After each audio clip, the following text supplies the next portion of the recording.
Welcome to Verified Therapist. We are back. And we're tired. Extremely tired. It's been a week. It's always been a week. Like, I feel like I'm always like, it's been a week, but it has been a week. We have a lot of things happening this week. Yeah. Well, I moved into my new house, and if anybody knows about moving, it's like hell. Mm-hmm. It's exhausting. If anyone has ever changed the plug to your dryer, Godspeed to you, because that was hell on earth. And I think Josh finished it. I hear him walking around, so I think he's done. But yeah, that took like over an hour. And one would think you could literally just unplug one, replace it, plug it in. You know what I'm thinking? You know what I'm saying? Like, no, you have to rewire it. Yeah, great. And I felt like an electrician back there. And then I was like, what if this doesn't work? Yeah. And I've gone through all this. And then I like looked and I was like, we could have just gotten like an adapter that like changes it, and it would have been fine, and we wouldn't have had to gone through this whole thing. But we were too committed when I learned that. So yeah, I didn't even tell him that. I was like, we're too committed. We're too deep in this. We're just changing the whole cord. Let's get into our highs and lows. You go first. All right. Well, I mean, my obvious high is that I bought a house and we moved this week. So now I'm in a new house, in a new space, and that's why it looks very bare behind me. It's because I don't have any of my decor up yet. Which makes me feel meh. That's like one of the first things I do when I get into a new place is I like unpack all the decor and start hanging it up. And Josh is like, shh, stop. It doesn't have to go up right now. And I'm like, but I just need it to feel homey already. You just want to be settled. Yeah. Yeah. That's the thing. If like I could just snap my fingers, then all the boxes would be unpacked. Everything organized, everything hung up. That would be the best. Imagine how nice that would be. I wonder what that's like. Like, I'm sure that happens for people who have money. They just like get people that come in and unpack. Yeah, they like have people that come in and move them and then unpack them. So they literally just move their bodies from point A to point B. I keep looking because Jiggy is like right here.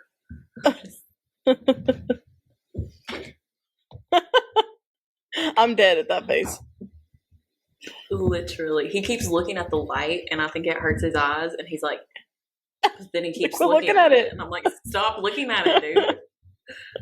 You're fine. My low of the week is, so I came over here because this house hasn't been lived in since November.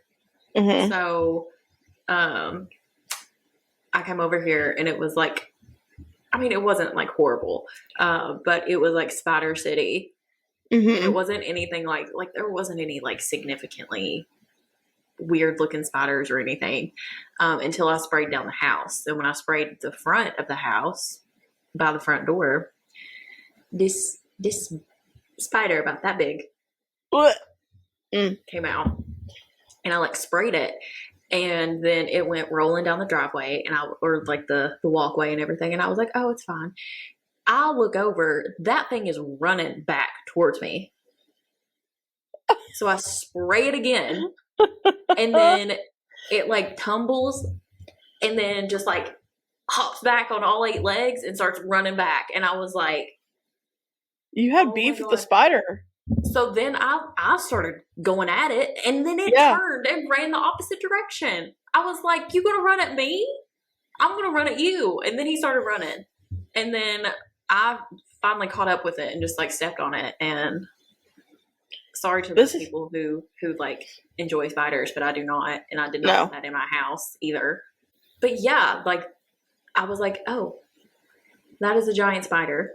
And then in the garage, I was clearing out some stuff in the garage and sweeping everything out, and another one looked exactly like that popped up, and I was like, oh my God. So then the previous owners, the woman, she had to come by and give me another garage door key. Mm-hmm. And so she was talking and she was like, I will say the only downside of this house is there are wolf spiders. And like everybody in this entire neighborhood gets wolf spiders. And I was like, oh, because this used to be like a cornfield. Used to be a cornfield? So, yeah. Oh, okay. So now all the wolf spiders are just like of some kind of like farm field, whatever, just something like that. So like wolf spiders are to be expected because they've been living here for years. Like this is their homeland. Oh, I'm just shook by the fact that you have wolf spiders at your house. Yes. I've seen 5 so far. I feel like that's a lot, but I don't know anything about the wolf spider community. That's really just because I've been outside a lot, and then also this place wasn't inhabited for many months. So I think that's why. So, but I have cats, and my cats love a good game of chasing bugs. So that's true. Yeah. I don't really foresee it. And like they're all outside. Like they're not inside the house. So like she said, like they don't really get in the house unless you like leave a door open and then they randomly get in the house. She was like, but like they'll be in the garage and like in the yard. So, and I have this like insect spray that I'm going to spray this week in the yard and see if that gets rid of some of them. But I don't know. You're also moving. When you move, that kind of like disrupts things. So yeah, and the grass hadn't been cut either in a while. So Josh, that's where we saw like 2 of them was when they were cutting the grass. So it's like they're all outside. It's fine. I opened the back door today and one like crawled in after me, and I was like, it was just like a tiny one, but I was like, they have a very distinct look. If anyone knows what a wolf spider looks like, it's very distinct. I thought for a second it was a brown recluse, and I was like, oh, hell no. But it's just a wolf spider. They really don't do anything. Like, they kill other bugs. So, like, they kill ants, flies, gnats, all the, like... Well, might not be the worst thing in the world to have some wolf spiders around then. No, because, I mean, like, I don't think I've seen I'm knock on wood. I don't think I've seen a fly. Which is like lit. So yeah, you know, hey, there wasn't that many bugs flying around outside today when I was sitting out there. So I'm thinking like maybe these wolf spiders are doing something good for the neighborhood. Yeah, maybe we're team wolf spider all of a sudden through this conversation of processing. Yeah, and as long as I just stay outside and don't come in my house, that's fine. And so there's like these big spiders. They're like this big, and they create like huge webs, and they do that in the fall. I think they're like some kind of like garden spider. But every time fall rolls around, there's one that's outside my parents' house that comes like every year, and like my dad doesn't bother it or anything. He's just like, it'll catch all the bugs. It's fine. He's like, and it's a spider specifically for gardens to keep all the unwanted like parasites and all those like horrible bugs out of your garden. And they like help it, and they don't really bother you either. And they make really pretty webs. So I'm used to it. If my brother still listens to our podcast, I don't know, but he'll say the same thing. He doesn't kill those spiders either. He's like a big bug person. He's like in the military. I don't know. Don't kill me, Josh. But I don't. That's my brother's name. Don't. I don't know what your job was. When you dealt with bugs, but I just know you're a bug expert, so I was good at him. The bug guy. Tell me if the wolf spiders are okay. Yeah. Call in, let us know how the wolf spiders fare. I'm probably going to text him later and just see. Actually, that's a good idea. I'm going to do it right now. Do it right now so we can get like a live response on if the wolf spiders are our friends or if they're our foes. We'll see what he says. But anyways, by the end of this, like I was like, that's my low, and now I'm just like, maybe we're Team Wolf Spiders. I don't know. Maybe we're good with it. Maybe it's okay. But yeah, there's like some granddaddy long legs. Like that's the main spider that I saw throughout the house. When I said Spider City, it was all granddaddy long legs. Did you know that granddaddy long legs like point? Have you heard of that? No. Like if you say something certain to them, they'll point with one of their feet. Oh, okay. Well, I don't really like. I think I cleared out the main ones. If there's any more in the house, then honestly, the cats will probably kill them. So yeah, actually, that's one crawling on the ceiling right now. I'm not kidding. I see it. I see its little body. Jiggy, go get the spider. He's asleep. He's standing up asleep. He'll kill it. He's literally staring at me like you're fucking crazy. It's on the ceiling. So. If it makes its way like halfway over here, then I'll have to get it. But for now, whatever. We're not killing it. It's fine. Anyways, so what's your highs and lows for the week? My high is that we're alive, and we're just thankful that Taylor Swift is alive. Where's he at? Jiggy? Yeah. He's right here. Is he waiting for it to fall? No. He doesn't even see it yet. It's too tiny for him to see. You got this, Jig. He's my helper today. He's like moving. He's our producer. Jiggy, are you being a producer today? You okay? So you said we're thriving. I'm going to see Noah Kahn in a couple weeks, and I can't wait. You are? Oh yeah, that's on the 24th. Mm-hmm. 5th. I'm on the 25th. 25th. Okay. Mm-hmm. Is he doing 2 nights? 2. I think he's doing 2. Yeah. Okay. I was like, is Zach Bryan the one that's maybe? I don't know. Zach Bryan is coming in either May or June to Nashville. I can't remember which one. Yeah. No, I'm seeing him on the 25th, and I'm lit about it. I feel like I literally haven't been to a concert since a year ago, since I went to Eras. So, I'm excited. It's going to be fun. I've been to 3 concerts since Eras. Mm-hmm. I have not been to any. I don't know. Nothing compares to Eras. It's really hard to find anything once you've been to Eras, for sure. Yeah. We'll have a recap about it. What do you say? He said, so I said, we have wolf spiders here because this used to be farmland. I said, are they dangerous? He said, LOL, no. Wolf spiders are active hunters. They don't build webs except to lay eggs. They actively go and hunt other spiders. Oh, okay.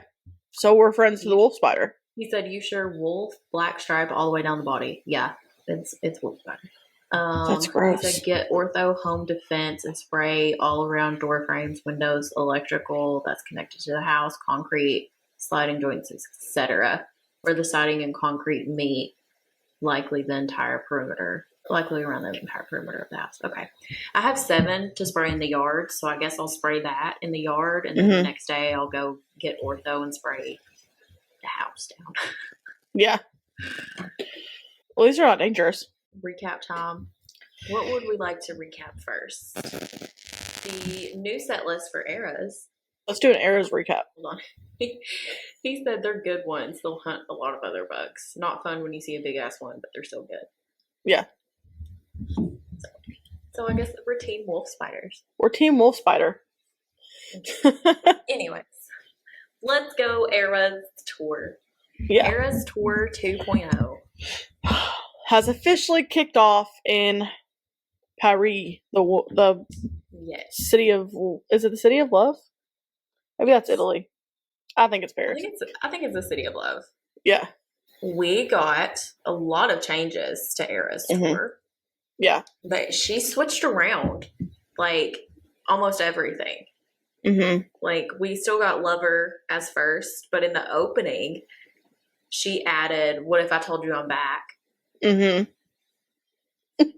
First of all, where is that? Yeah. What Miss is Man that from? Yeah.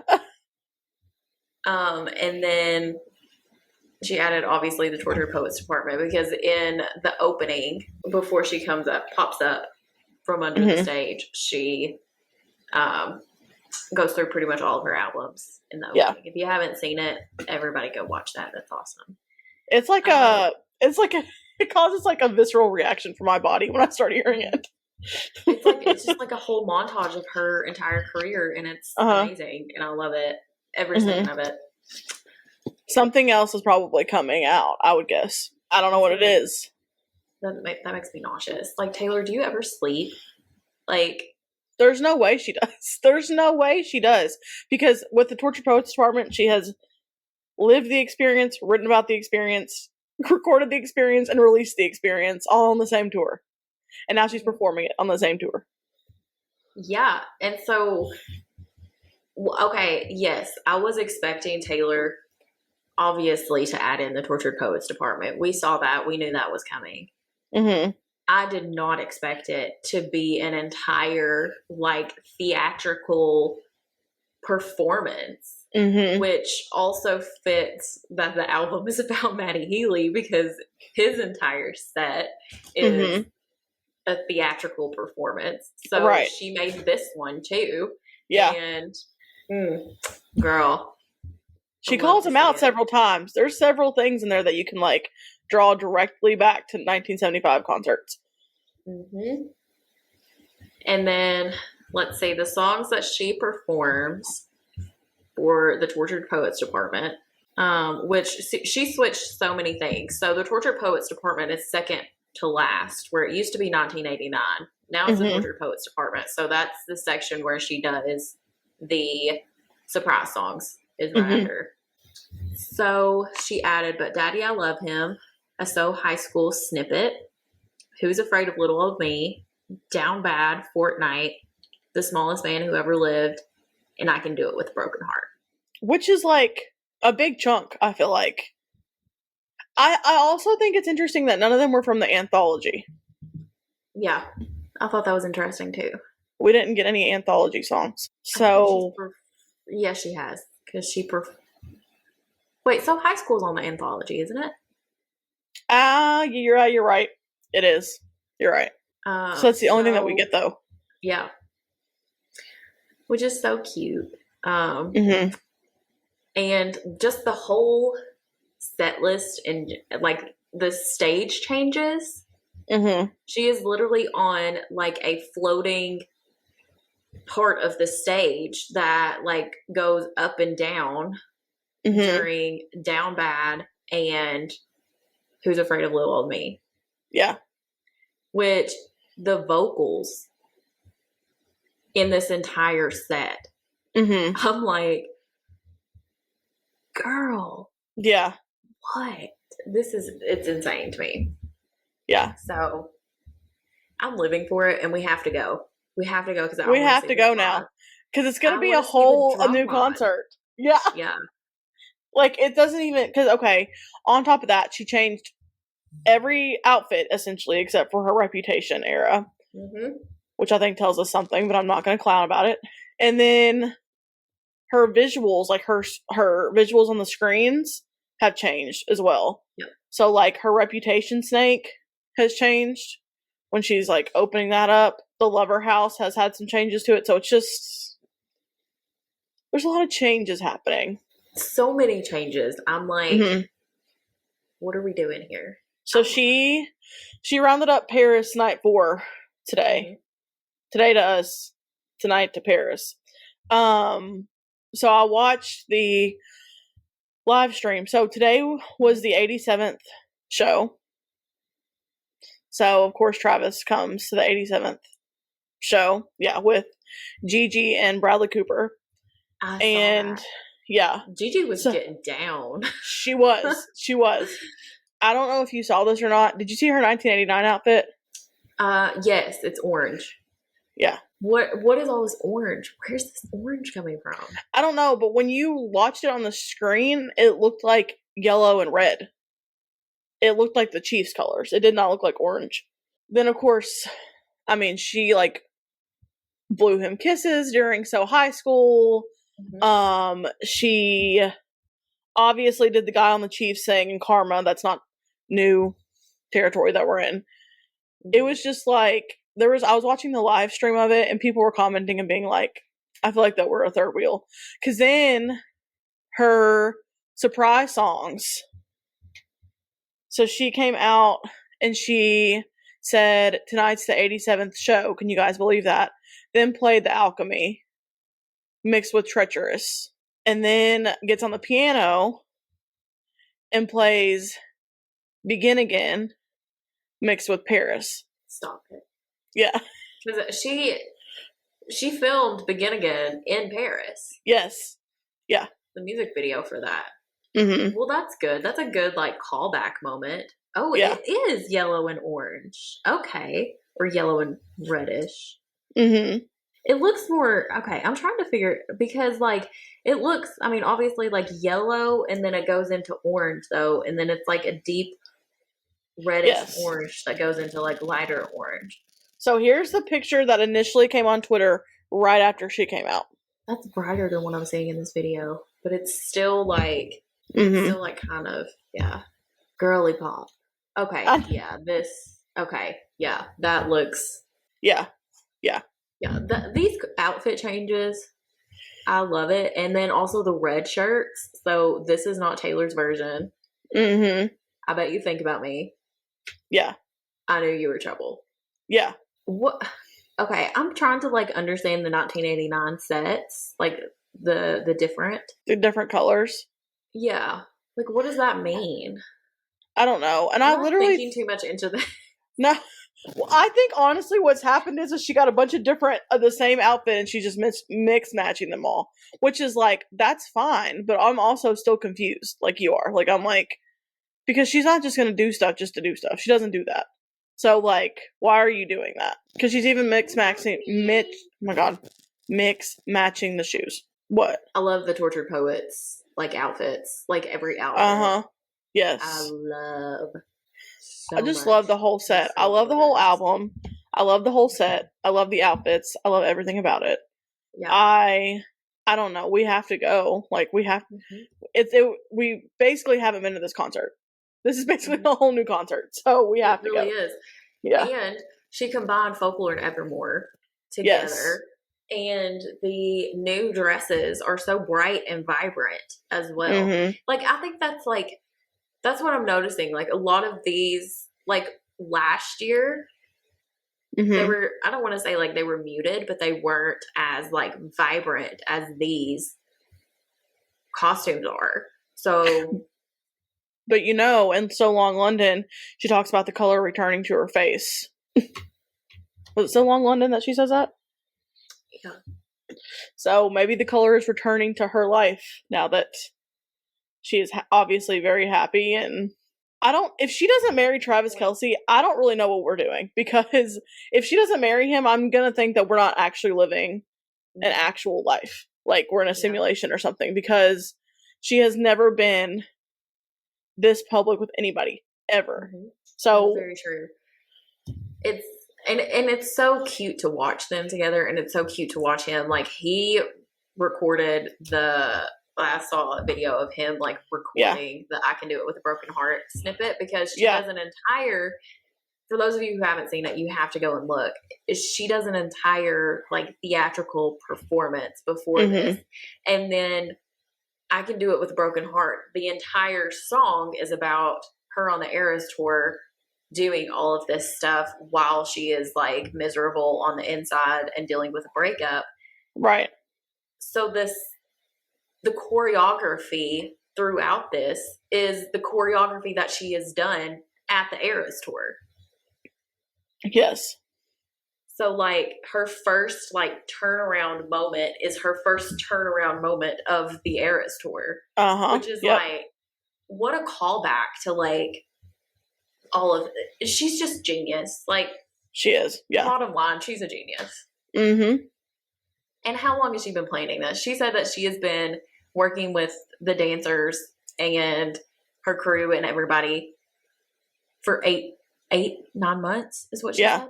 Girl, what? It's insane. It's insane. First of all, if I was her band or dancer, I feel like I would get so confused. Like if we were rehearsing things, but still doing the same show until March. Right. And then like May, all of a sudden we make the changes in the show, but like we've been working on these changes for 8 or 9 months. I feel like I would be so confused. Yeah. My brain. Shout out to her like crew. Yeah. Like in February, my brain would have been like, I can do it with a broken heart. And it's like, oh, we're not allowed to do that yet. I wonder like if they heard the music before anybody else did. I feel like they did. I feel like they or at least like her choreographer, you know, who like does all like, because she would have had to, I feel like, to put dances together for it. And her band. Because I feel like just learning 7 new songs in a manner of like 2 months. I mean, you can do it, but like you would have to like work really, really hard because those are not simple songs either. Imagine having to keep that secret. I'd be on the Verified Therapist like, guess what? I'm practicing for. I can't say. I've signed an NDA. Which is a good lead-in to freaking Vanderpump Rules because they really like their NDAs. Okay. So, like, I know I texted you. I said, like, okay, I was trying to explain this to Josh, but, like, I think coming from, like, like Josh can be very, like, black and white. So, like, when I say I understand where Lala was coming from, I don't agree with it. Right. And he's like, well, you understand it. I'm like, but I don't agree. And he's like, that doesn't make sense to me. Yeah. And I'm like, okay, I think this is where the therapist side of me comes out because like I can understand your opinion and not agree with it all fucking day. Right. Yeah. And like, I understand Lala's frustration. So we see at the end of the finale, Lala like lose her ever loving shit and like break the fourth wall. And this is like where like over empathetic side starts to come out because I'm just like, let's get you in therapy for jealousy. That's all this is. And you're hurting and you're lashing out and you're taking it out on other people. And I feel so sorry for you. No, I get that. Yeah. And like, that's where I'm just like, I want to wrap her in a hug and be like, it's all going to be okay. Randall did a shitty thing. But you just moved to the Valley. Obviously, that gives you a segue into the show, The Valley. You don't need Vanderpump to carry on. And if you think that just because Ariana doesn't want to do a scene with Sandoval means that the show can't go on, then so be it. But that's her fucking choice. Right. What if someone said that about Randall? Like, tried to bring Randall back to the show? You would not have a sit-down conversation with him. But here's the thing, is I can see, like, somebody saying that to Lala, and her being like, well, I have a kid with him. You know, what he did was so much worse. And I just don't like it when she compares the two, and she's like, well, what happened to me was so much worse because I had to, like, leave my house and stuff like that. And, like, yeah, like, that part, it's not any harder, it's just different, you know? And she gives zero grace to Ariana, neither does Sheena. And honestly, if I'm Ariana and I'm watching that play back, you're not my friends anymore.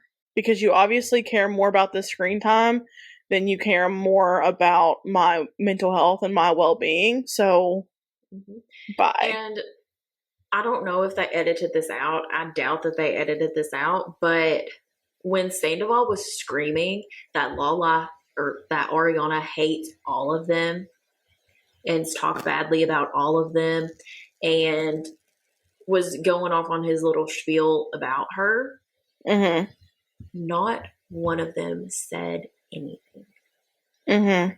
No one defended her. She wasn't there to defend herself. And like, also, She shouldn't have to defend herself. No. And by the way, that just shows how much of like a narcissist he is, and the fact that like his apology was all for show, because the second that he didn't get the response that he was seeking, he turned the tables, and then now we're mad again, so we're talking shit about her, you know? Yeah. Like, that just shows not genuine. Apologize to her. I want to do this. I want to do this. I want to, let's all be friends again and blah, blah, blah. And then she says no and walks away, and he's like, table flipped. Veil dropped. Like, yeah. And then at the end, like, his last line was just like, looks good for me. To who? Because it doesn't look good to any of us. Watch What Happens Live and tried to defend it. You can't defend that. I'm sorry. No. He was like, that's not what I meant. And Andy was like, well, what did you mean by that? And he was like, I just meant, like, yeah, it just looked good for me that, like, she left. I'm like, okay. That's a narcissist. Yeah. And I love that they put him and Jax on Watch What Happens Live. Like, the two shittiest people in the world. Who have not changed whatsoever in their 10 years doing the show. I thought about this when I was watching him flip the script on his apology. We talk about it a lot in substance use, like when they're talking about like making an amends to people, and like you cannot control their response to your amends if it's even good for them for you to make that. So like how to do it in a way that's not like you trying to control their forgiveness to you. You know, I feel like, first of all, like she said, he's never done it off camera. I feel like if he was sorry, it would have been an off camera thing. And then I feel like that he would have apologized and then been like, you know what? But I understand that I have hurt her and that she does not have to forgive me, and I cannot control that. So I just have to do the best I can to make this apology and make this amends and then move on. He could have in that moment walked away and been like, okay, she doesn't want to hear an apology. That's fine. Instead of like absolutely losing his mind. And then Sheena saying, don't make me look stupid. Girl, you look fucking stupid. You look stupid on your own. Nobody needs to help you do that. I'm so sick of Sheena. I'm so sick of Sheena. Like, I almost cannot stand watching her anymore. Because it's like Tom ambushed Ariana in that conversation she was having with Sheena. You know, he saw that it was probably going to be a vulnerable conversation between two friends, and he just pops right in, and Sheena just stands there. Like, they were having a good talk, like, heart-to-heart talk, and you could see that from a mile away, and Tom still tried to come in there and interrupt. So, like, first of all, dude, your timing was shitty. Right. Second of all, it's not genuine if it's for cameras, and only for cameras. Right. Like, yes, I understand Lala's frustration. We've all put our shit out there.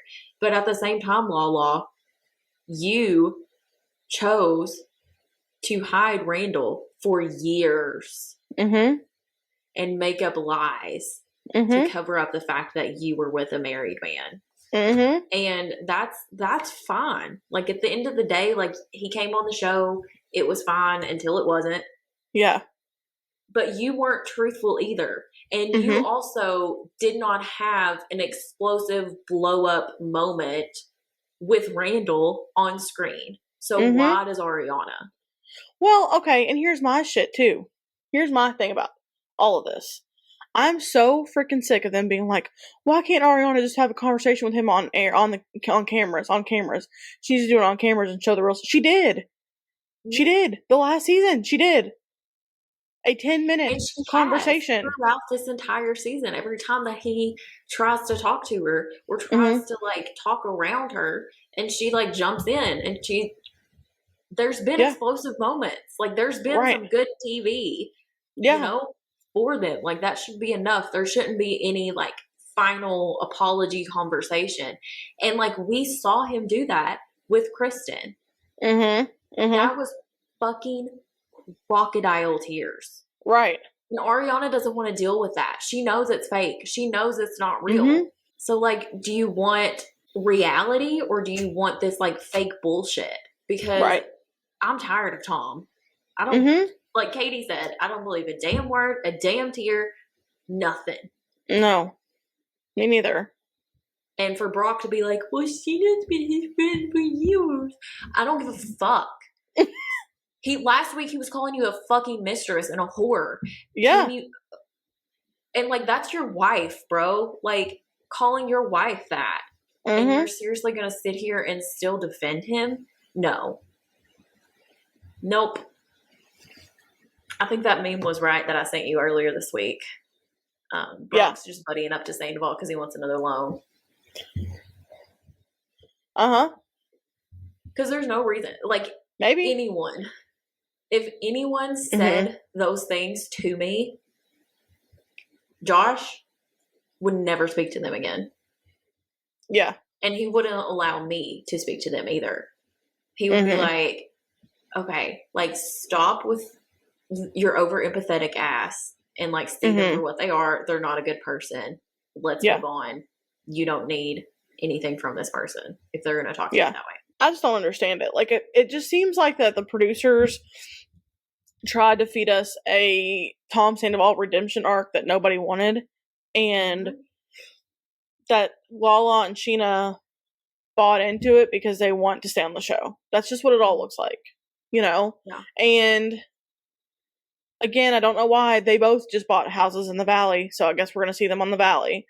But like, I don't want to see Sheena on my screen anymore. I'm so sick of it. I'm so sick of it being the Sheena show. And at the very end of that, because obviously these confessionals, some of them were recorded fairly recently, it seems. And Sheena's like, well, that's just me making it about me. And like takes a sip of her drink, like making fun of basically everybody who's saying that. I'm like, bitch, you are making it about you. Like, people aren't just saying that you are doing that. Listen to yourself speak on these shows.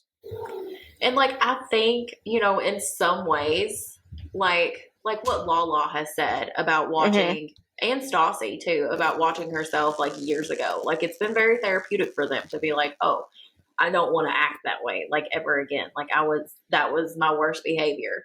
And maybe like one day Lala and Sheena will look at this season and be like, oh, okay, now I see what everyone was talking about. Because I haven't seen one person other than like faceless bots, that's what they look like, on Instagram, like commenting, defending them. Everyone else has been like, what the fuck are we supposed to be torn about?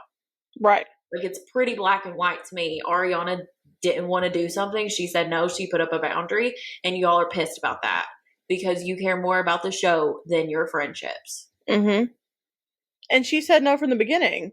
That was her whole stipulation to coming back on the show, was like, I don't want to have these scenes with Tom Sandoval. So then again, why is production in her face being like, you should have these scenes? No, she fucking told you in the beginning. Yeah, she told you that was her boundary. She's not going to do it. And she went and enjoyed some Applebee's after that. Yeah. And good for her. Get that dollar Rita, man. Yeah. Go those anytizers. Yeah. Like, seriously, who cares? She looked so happy. And she's doing, like, she doesn't give a fuck about Vanderpump Rules anymore. Like, she doesn't care if she's on the show anymore. She has booked Love Island. She's a host of Love Island. I don't think people understand how big a fucking deal that is. That is huge. Well, and she's on Broadway again. Yeah, and she's doing a second round of Broadway. So, like, when they're going to film Vanderpump, I don't know. I think we're done with Vanderpump. Yeah, she was on some podcast talking about, like, season 12. Well, season 12 has been postponed.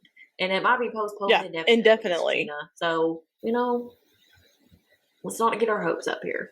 It was just a maddening season finale. I think it was a series finale. If not, I think it was set up to be a series finale, just in case. I think it was, because that little, like, montage at the end made it feel like a series finale. They showed them, like, throughout the years. So crazy to see them that young, too. I know. Gosh. Especially baby Schwartzy. I know. He looked so little. Schwartzy. He looked like a little baby.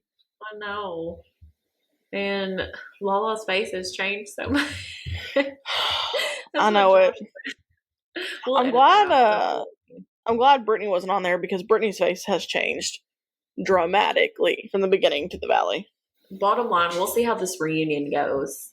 Because I mean, according to everyone, there isn't any blow ups. Like, it's not like a huge theatrical thing. It's a lot of like very calm talking to each other and like a lot of tears is what I said. So, well, from the preview that I've seen, like last reunion, obviously we were coming in hot right after it all happened. So Ariana's main emotion is obvious anger, you know? From the preview that I've seen of this season reunion, she seems just more like hurt and in pain. And that makes me sad because it's just, I don't know, I can't imagine going through that on national TV and having my friends turn their back, essentially, you know? Yeah. That would be absolutely devastating. I don't think I could. I don't know. I don't think I would have wanted to go to a reunion and like, well, maybe I would have, just to face all those people and be like, I no longer want to be friends with any of you after watching this like last half of the season. I'm not friends with anyone. Yeah. And why isn't Andy talking about how good it is for Ariana to have these boundaries up? All Andy is saying, like, Brock has had an amazing season. All Brock has done is get in people's faces and yell. Yeah. And start, like, overpowering conversations and putting in his own 2 cents when it's not needed. So, like, what is Andy talking about? That, like, Brock is having one of the best seasons. That doesn't make sense to me. He's not having a good season. He's just being a dick. Yeah. Unless he's meaning, like, the first season that he's, like, actually made, like, an impact, whether it's negative or positive. But I agree with you that Andy Cohen needs to be looking at Ariana and saying, you know what? Good. Set your boundaries for yourself. And, you know, don't hang out with these people who hurt you. Don't make a decision that you're not comfortable with. You know, that should be what we're praising. Not everybody else who's shoving it down her throat. Last part that I want to add about this. Lala's interrogation of Dan was so unnecessary and so like first of all, who are you, Lala, to interrogate this person? And like not only like interrogating, like she was asking some pretty deep questions and like I don't know. And then for her to call him like whack. And then Katie to be like, no, he's actually a cool dude. Thank you, Katie. Yeah. Someone with some sense here. Because they don't know him and like, what does it matter? You mean you're going to give a free pass to the man who just had a 7-month or like affair on her with her friend? But the guy who seems nice and level-headed and grounded, just because he doesn't want to fuck with Vanderpump Rules and be all up in the mix of it all? Yeah, heaven forbid you have somebody who's grounded with some sense in the group. Yeah. Josh said Ariana is the only one who hasn't sold her soul. Literally. And it showed this last episode, so. Yeah.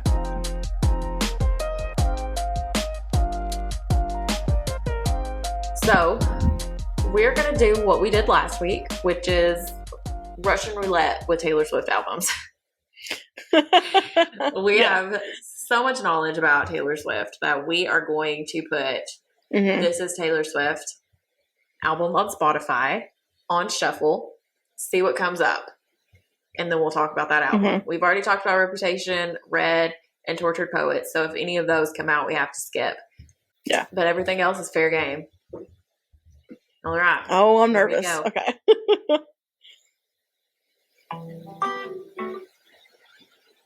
It was Willow. It's Evermore. Oh my god. I love Willow.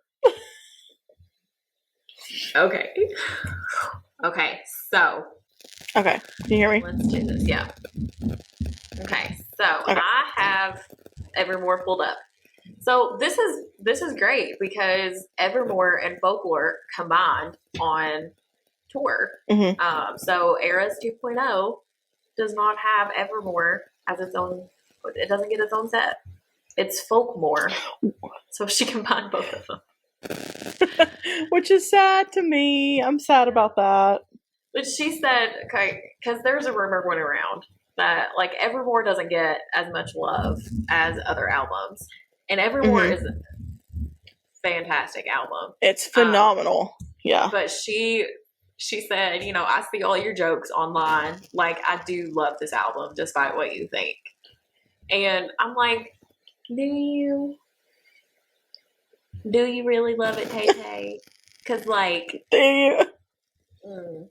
I will say that on the Eras tour, I will say that on the Eras tour, Willow is like one of my favorite performances. I think that the way that they do like the little energy fireballs and they move through the stage, I just think that that is so cool. And I loved watching it. I just think it's so visually awesome. Even though she got a lot of shit and people were like, she's a witch and she's putting a spell on all these people. I'm like, probably if that's the case, then I'm happy to be here. But like, that was one of my favorite ones. She doesn't need to put a spell on us. We're already stuck, so it's fine. Yeah, it's fine. She like at the beginning of Willow on the Eras tour. It's so nice, like that little like how she does, like me, you, dirt, dark. Like. And then, so like, good. And then the guitar starts, and it's like and it's like such a ethereal feel, like that, like guitar, and like the album opens with that too. Like the album opens with Willow. Yeah. So like that feeling of like you feel like you're in like a fairy tale, like magical world. Yes. And it's so good. It's so good. It's so good. Yeah. So for those of you who don't know about Evermore, she's a beauty. So she is Folklore's sister album. That's how Taylor talks it. So Taylor came out, she dropped a surprise album in July of 2020. And then she dropped Evermore as a surprise album in December of 2020. That was a fun time to get 2 surprise albums in just like a short couple of months. She takes it as like storytelling, but I think like she said that she played around with like different characters and all of this stuff. I kind of think like a lot of it was real life experience that she just kind of threw in, because a lot of these, especially on Evermore, a lot of these songs are kind of like callbacks to previous songs. Yeah. And so one thing that I don't know if anyone has ever pointed out, but in Cowboy Like Me, the guitar like progression throughout is Tim McGraw. Yeah.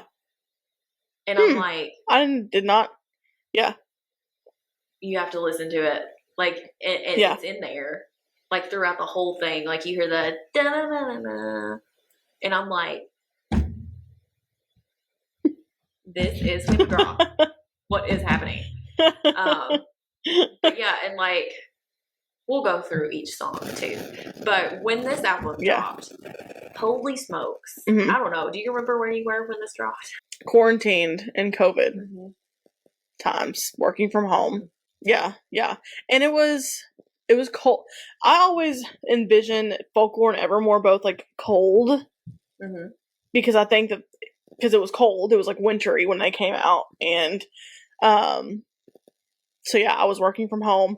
And honestly, like, I wasn't sure how I was gonna feel about, like, they're 2 albums that, like, when they initially dropped, I was like, this is too slow. This is too indie for me. But then, like, I listened to them more, and some of her best songwriting is in these albums. Like, even though they're not, like, those big pop, you know, belty hits, some of her best lyrics are in these songs, and her best, like, symbolism and storytelling are in these songs. Mm-hmm. They really are. Mm-hmm. It's so beautifully done. And let's go into like some of the storytelling songs. Champagne Problems. Let's just go right Let's into just go right where it hurts. So, Champagne Problems, she performs on the Eras tour at the piano. Mm-hmm. And she said this in an interview after Evermore dropped, that she was really excited to sing like with a crowd of people. She would have made such a lovely bride. What a shame she's fucked in the head. She said that was one of like her most looking forward to lines to scream with the fans. Yeah. And I don't know about you, but I screamed it so loud at the concert. Yeah. Oh yeah, 100%. And it's so good. And it's like, it tells a story about how this person got proposed to, and she was not ready for marriage. And this person brought, you know, champagne, brought family, brought all of this stuff. And like, she said no. So then obviously the relationship ends. So it's also her grieving this relationship and like trying to picture what this person is doing now that he has to go home and like tell his entire family that she said no. And it is like Champagne Problems means kind of like similar to like first world problems. So it's not like it's not a life or death situation, but it is like, it is a hurt, and it is kind of, you know, just you saying no to a proposal is a first world problem. Because that's not the most dire thing that could happen to you, but it is hurtful and traumatic. Right, so, And I love that little. And I'll never forget, like, she released that video, remember, of her on this at the bottom of the staircase in a wedding dress singing it. Oh. That was so beautifully done. So, like, she was filming I Bet You Think About Me. And Blake Lively. Thank God for Blake Lively, man. She always captures some of the like, greatest things. So, it was in this, like, beautiful, like, staircase. And Blake was just, like, filming, and Taylor was sitting in this wedding dress, and it was all poofed out, and Aaron Dessner was on the piano, which is who she wrote a good portion of this album with, and she was just singing Champagne Problems, and it was so beautiful. I love Champagne Problems, and honestly, like, that made me think, like, when it first came out, because I know that she said a lot of these were like fictional stuff, but you know, I wondered how much of it was fictional, you know, and that made me for a second be like, did she turn down a proposal from Joe? You know, did he propose to her and she wasn't ready for it? I don't know. But then, like, now we have Tortured Poets, where she talks about how she waited at the altar. So I don't know, but I think it's a very beautifully done song, regardless. Yeah, it really is. And I think she just like, I think she also said during that time she was like reading a lot of books too, and so maybe she was like writing songs about the books that she was reading, and also maybe like the films that like Joe was doing at the time, because to this day I'm convinced that Ivy is about the last letter to your lover, which is the movie that Joe did back in, I think he filmed it in like 2019, like maybe late 2020, I don't know. It was somewhere around that time frame, I can't remember, but it is a song about the woman in the song is having an affair, and they're having to like hide out from the husband. And in the movie that Joe's in, he is married to Shailene Woodley's character, and Shailene Woodley has an affair with a guy. And so I think like from that perspective, like that's what that reminds me of, that song. So like, when I watched the movie, it came out in like 2021. When I watched the movie, I was like, oh my God, this reminds me of Ivy. And then I was like, holy shit, she probably wrote this because of this. Like, I'm sure she was there while they were filming this movie. So I think Ivy also is like one of the most beautiful songs on this album. Like, I'm going to say that about every single one because I love Evermore so much, probably, but Ivy gets stuck in my head a lot. The chorus of Ivy gets stuck in my head constantly, but I just love it. The bridge gets stuck in my head. Yeah. So good. Right Where You Left Me is probably one of my top songs, just because okay. We're going to go back to Autumn's high school days. Autumn was in AP Literature, and Autumn loved AP Literature. I loved writing. I would always write, like, my papers on symbolism in books. Like, The Great Gatsby was one I used a lot. So, like, I would point out different parts of symbolism and what they meant in the book.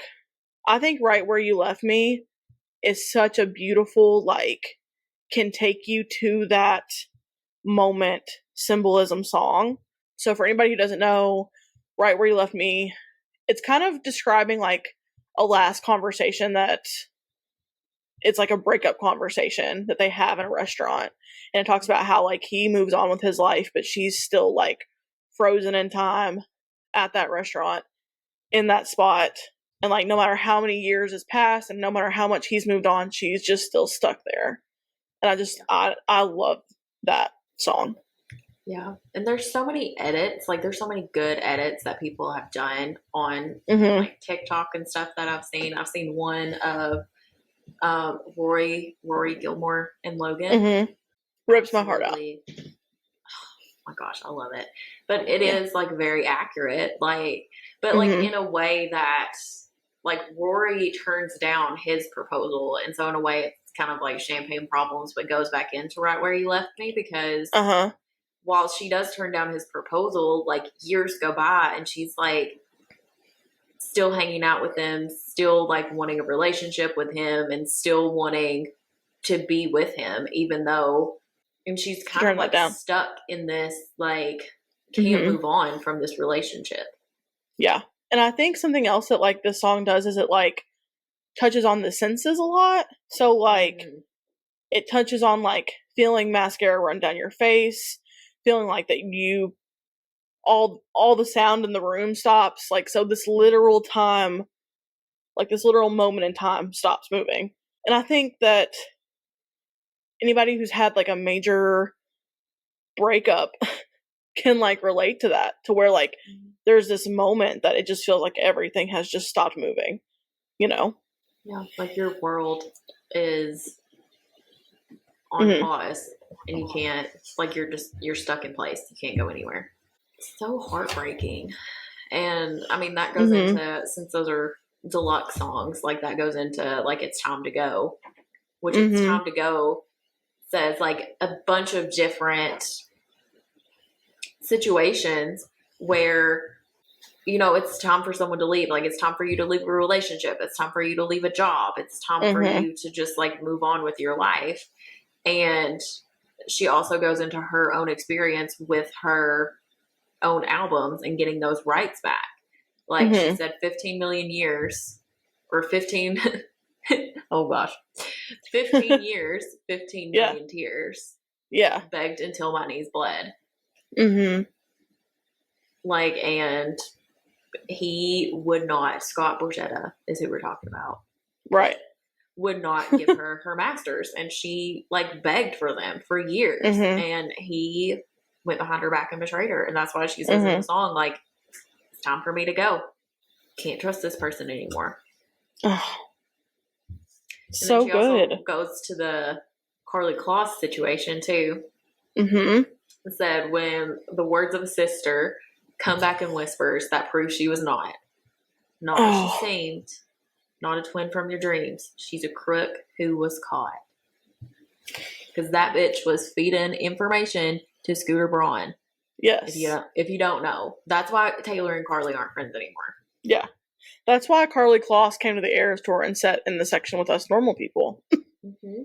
She was in the 300. Yeah. Normal people. Technically, I had better seats than Carly Kloss. Me too. So, but yeah, that one is just, I'm telling you, her best lyrical based songs. Yes. And then, like, Closure. Potentially about, like, a friendship ending is what it sounds like to me in that. So that could be about Kim. Could be about Carly. Who knows? Happiness is about a divorce. Listen, I ended a 9-year relationship, and the song Happiness carried me through that, because it's just like about the grieving process of that, but also like knowing that there's hope on the other side of that too. I do. I like the second verse kind of like goes into like she's like, you know, like, there'll be happiness after you, but there was also happiness because of you. And then it goes into the second verse. And in the second verse, you kind of see the anger side of grief just for like a second. And then she's like, ooh. Yeah. And it's like a, I mean, kind of like you said, like the waves of grief. Like that's exactly what it looks like. Like sometimes you're going to be like, okay, great. And then you're going to be like, especially with a relationship ending, you're going to be like, well, fuck that person. And then you're going to go back to being like, well, actually, I really don't mean that, because, you know, and I spent a good deal of time with that person. Yeah. We see that with like Midnights too, kind of like her breakup album for Joe. And then also in some of the songs that she has for Joe on Tortured Poets, you know, we see that kind of like grieving process too. And it's so hard when you go through like a divorce or a really long-term relationship, and especially if there was never like any big massive thing that happened, like if it just kind of didn't work out, it's very hard because you still love that person. And so like it can be like a very hurricane of emotions, because you can't say, well, this person cheated on me, this person did this to me, this person did that. And like, so I mean, there's still anger there, but like it's more so like anger at the situation and not at the person. So that's what I feel like Happiness kind of was just kind of like, when you do see that anger, it's just kind of like, but I've not met who I'm gonna be yet, so like maybe just take a chill pill for a second, you know? Yeah. It's so beautifully done. And like we said, like her writing on this album is phenomenal. I think like Tis the Damn Season describes a situation of like when you go back to your hometown and you have this one person that you always go and visit in your hometown, and like it's like, well, maybe if I had stayed in my hometown, it would have worked out with this person. And I think like Tis the Damn Season and Stick Season for me, like from the male's perspective, Stick Season by Noah Kahn and Tis the Damn Season by Taylor Swift. Like that is both sides of a relationship to me. Absolutely. That's what it goes with. That's what I think in my head, that Noah Kahn wrote that from the male's perspective of it. I'll ask him in a couple weeks. Yeah, just ask him. Roll up. Speaking of Noah Kahn, Kelsey Ballerini and him are performing together at the ACM Awards. Shut up. Yes, and so someone was like, hey, Kelsey, like in her, you know, Ask Me Anything on Instagram, they were like, so any music? Are you going to make any music with Noah Kahn? And she posted a picture of her and Noah recording a song together. What if she comes out in Nashville? I'll throw up. If she comes out in Nashville, it's over for me. It's over. No, I have to go. No, I have to go. I have to go. I have to go. We have to get tickets. I'm literally anywhere where Kelsey goes. That's why I've seen her so many times. I've seen her like 6 times. So I have to go. This is why I always go to like Nashville concerts, because Nashville always has the best guests. Like no matter what concert popping up. You go to, like Sheryl Crow at Olivia Rodrigo. Holy shit. Anyways, sorry. Just some fangirling stuff. Just some fangirling moment. But yeah, what's another good song?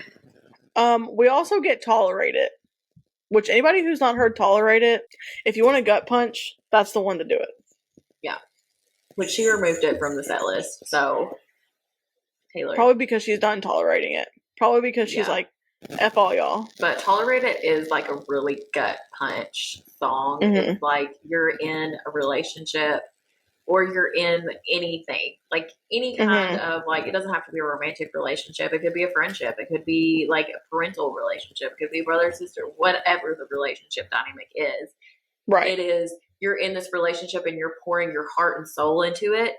And this other person is like not doing anything. And like, you just feel like they're tolerating you.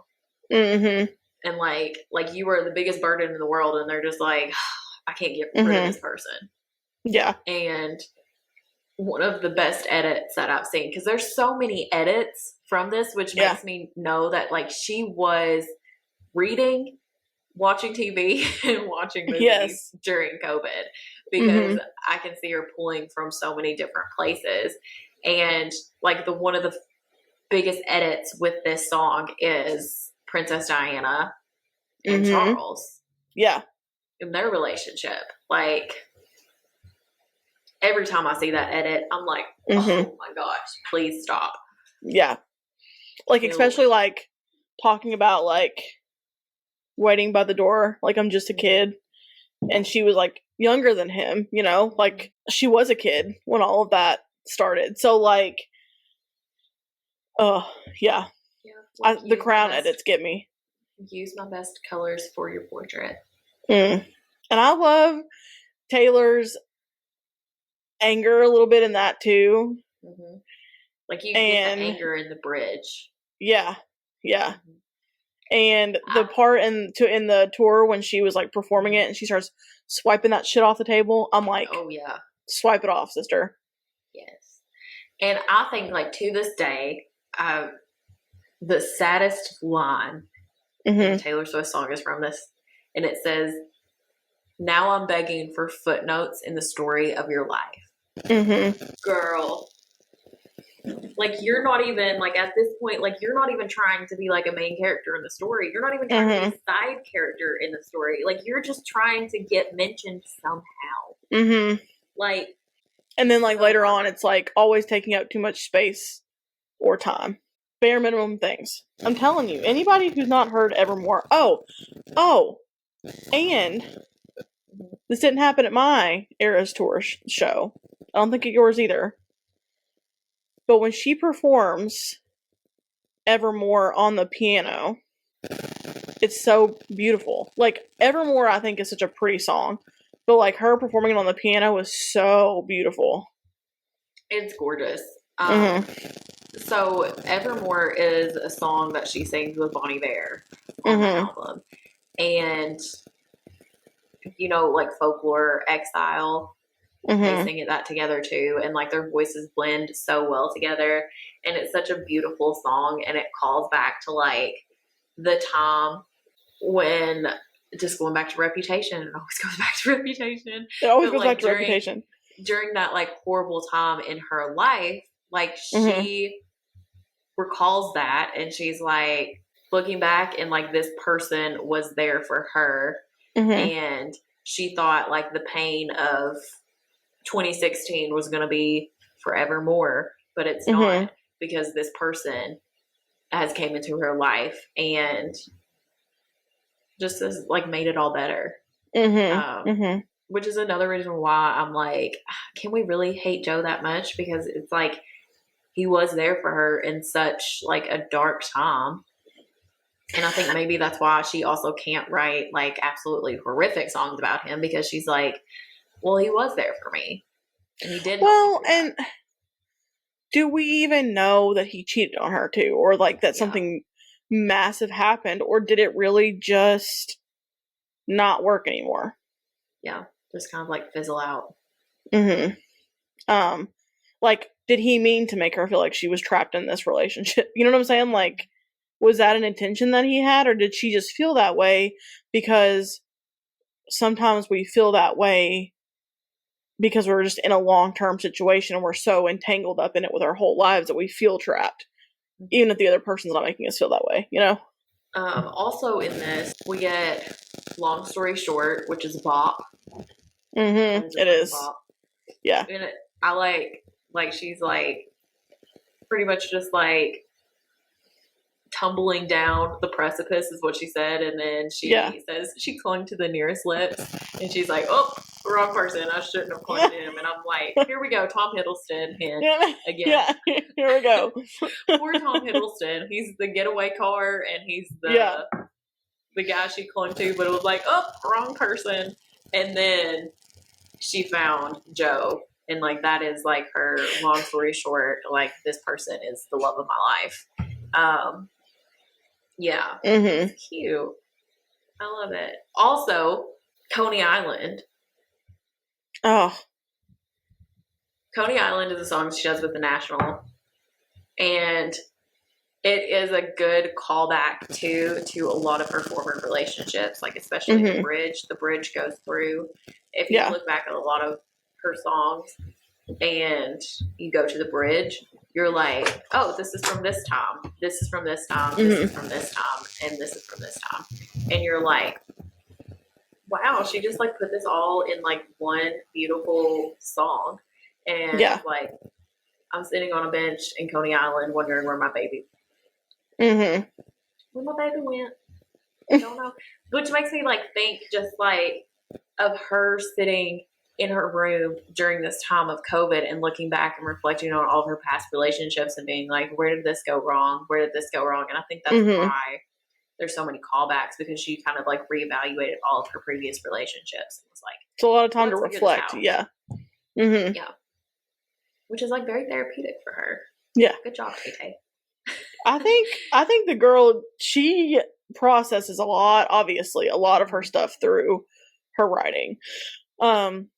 I wish I had a coping skill that damn good, because it seems to work great for her, and it works great for me as I'm listening to it. You know, I went into my therapy session. I had therapy the week before last, and I hadn't seen my therapist since the Tortured Poets Department came out, and I like went in there and I was like, okay, well, the Tortured Poets Department came out, and she was like, are we healing? And I was like, we're doing something. We're doing something. I don't know if we're feeling, but we're doing something. We're doing something. So, oh god, I just think that. Oh, and I don't know how I could forget this one. Marjorie, beautiful, heartbreaking, but creative genius. Like I get so wrapped up in Marjorie of Marjorie actually singing in the song. And thinking about Marjorie getting to sing to 70,000 people 3 nights a week, or 3 days in a week. You know what I'm saying? Like, Marjorie has sang in 87 shows now. And, like, that's just powerful, I think, to me. Yeah. Marjorie is Taylor's grandmother that passed away. And in the song, towards the end of it, there is like, because Marjorie was an opera singer, so you hear the kind of like opera singer voice come out, and when she performs it, she plays that part at the Eras tour, and oh my gosh, it's just a song about how Taylor says that she's so grateful for that relationship, and she's also so grateful that like her grandmother laid this foundation out for her, and like where her grandmother might have fell short in like the career wise, like not getting as big as Taylor, obviously. Taylor has kind of like picked up where she left off and made this like huge spectacle that is Taylor Swift. And she's just kind of like, I hope I'm making my grandma proud by doing this. And so, fun fact, my grandmother's name was Margie. And so my aunt can't listen to that song without like bawling her eyes out. And so when they played it at the show, like my aunt, they played it at the show, she was like really emotional. And then today she texted me and said that she was watching the live feed, like the live stream today. And she was like, I just had to turn it off for a second because it's Mother's Day, and Marjorie came on. She's like, I can't do it today. So she turned it off, and then she like picked it back up, obviously. But yeah, it's really, it's like a song that I'm like, it makes me miss my grandma. So yeah. And I don't know if they intended or not for everybody to do the cell phone thing at the Eras tour. Like, I don't know if that was their plan for that to happen, but your bracelet doesn't light up at the Eras tour. So my computer background on my phone or on my laptop is a picture from when she's singing Marjorie at the Eras tour. And none of our bracelets are lit up, but all of our cell phones are. And so it's just, you just see a bunch of white little twinkled lights throughout the stadium. And the first couple times that it happened, you know, Taylor cried when she saw that, you know. So yeah, it's so beautiful. It's such a good, you know, moment to have, like a moment to feel connected to your lost loved one. Well, also in the song, or also in the album, we get No Body, No Crime, which is another, like, Taylor was listening to the true crime documentaries, podcast, and everything. Which she's a huge, like, Law & Order SVU fan anyways. She is. Yeah. An SVU fan forever. So it doesn't surprise me that she's into true crime and she finally wrote a song about it. And it's also, if you've never heard it, it's a really fun song, and it's a very, if you've ever listened to... I have a song in my head, but I don't know if we're about to say the same song or not. It's by the Dixie Chicks. Earl? Goodbye, Earl. Yes, Goodbye, that's Earl. the song I was thinking of. Yeah. Yeah. That's what it reminds me of. That's what it reminds me of, too. So it tells, like, a whole story, and you can picture the story playing out in your head, and I think we get a nice callback to it, if I'm not mistaken, in Florida. Yeah. Kind of like in my brain, like, that's the Florence's part in Florida is like a callback to No Body, No Crime. All of Taylor's albums are connected. They are. They are so connected. I mean, we have Gold Rush, too, and then we also have Dorothea, which some people speculate Dorothea is about Selena Gomez, and it's kind of like that song is about, like, having a friend, but you don't get to see that friend that often. You really miss that friend, and, you know, if you ever want to visit, there's room for you at my house. Yeah. So it's a cute song. It is a really cute song. I love Evermore. I think Evermore is so... I love Evermore and Folklore so much, and I think that they're sister albums, but so different at the same time, you know? They are. They're sister albums. People speculated that there was going to be a third one. Sadly, there was not. Unless we want the Tortured Poets Department to be the third one, because that's, again, some of her, like, deep writing. But yeah. Maybe the anthology would be the third one, because that's more of Aaron Dessner's fingerprints all over that. Because, like, when I hear, like, Peter and Robin, The Prophecy, that's kind of where it brought me back to, was Folklore and Evermore kind of vibe. Yeah, they definitely do, and they have that, like there's a lot of times, like, now, like, I can listen to Taylor Swift and be like, oh, this was, like, Jack was the main producer on this, this one. Jack. This is Aaron. Yeah. Okay, this is Aaron. Yeah. Okay, like, you can really, like, pick it out, and then, like, some of them I'm just like, oh, this was Taylor all by herself. Yeah. Like, so we'll give a shout out to Evermore, since Taylor won't, because she hates it, apparently. Taylor, don't be such a hater. Don't be a hater on one of your best albums. Like, come on. Yeah, it's so good. We will close her out. Everyone go listen to Evermore. Let's do our intentions for the week. I don't even remember what my intention for the week was last week. My intention for the week is to not have any tornadoes. So, Mother Nature, listen to me when I say that. Give us a restful week with nothing eventful, please. And look at look outside and see if you see the Northern Lights tonight, because they're apparently supposed to be out there. Again? Apparently, I don't know, but it's supposed to be the third night in a row. I saw him last night and the night before. That's gonna be wild. Well, I think my intention for the week is to stop stressing myself out about this move and thinking that I have to get everything unpacked like yesterday. So I can take a breath and chill. It's not that serious, dude. That is me talking to myself. It's not that serious. It's not that serious. Take a breath. It's not that serious. My bedroom set won't even be here until Tuesday, and then my mattress won't even be here until Saturday. So I can take a little bit of a break. I can calm down. It doesn't have to be, all done. Let's get this all done right away. Yeah, I get it though. I'd be the same way.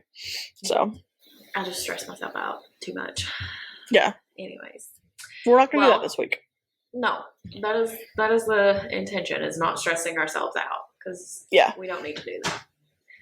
Well, everyone have fun this week. Go listen to Evermore. And really, you can listen to Evermore, leisurely, or you can do the sit down, listen intently, and listen to the lyrics of Evermore. I encourage you to listen intently, people. Intently. Very intently. So yeah. Well, we'll see y'all next week. Okay. Love you. Bye.